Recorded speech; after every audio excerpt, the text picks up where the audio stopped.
G'day folks, this is Joel and welcome to WeScam, the cost-effective machinery and vehicle additives channel. Now today we're going to do part 2 of flushing an engine. This is a 2006 Camry.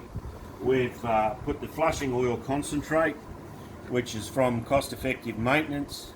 We've put the prescribed amount in the engine and we've run approximately 800 kilometres. So I've driven up to work, which is 330 k's, driven to work for 5 days and then drove home.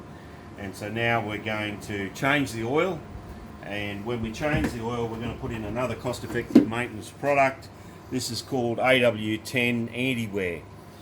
Now this stuff is as slippery as a banana peel on a boat ramp, I tell you. Every engine that I've put it in, you can tell that you have increased power, less noise, and it goes like a cut snake. So that's what we're going to do. But firstly, we're going to pull the dipstick and we're just going to see how much this has really cleaned this petrol engine out. Now this engine's done 50,000 Ks, so it hasn't done a lot of Ks. So I'm just going to put my glasses on so I can see what I'm doing. So we pull the dipstick, folks, and there's the colour of the oil.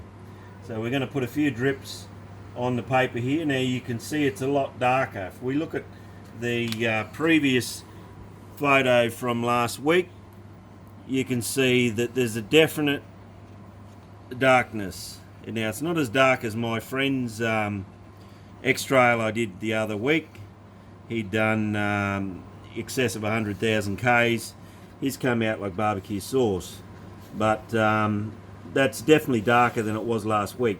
So what that's showing us, folks, is that this flushing compound has actually cleaned out varnishes and soot and so forth from the engine. Now this engine's only done 50,000 Ks, so it's relatively new, but as you can see from there, quite a lot darker. And when I'm making these droplets, I'm just going to get a little bit more out of there.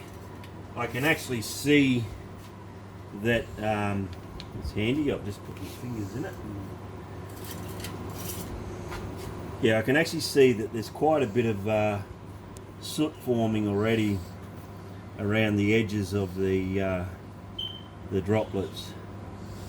So once that dries, that'll give us an indication of how much this flushing compound has actually pulled out of our engine.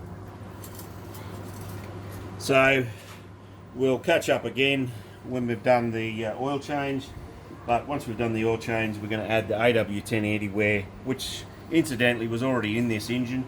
I'd put it in previously because it had only done something like 1200 Ks and I didn't want to waste the oil, but I expect now that after a flush I should get a lot better performance out of this engine.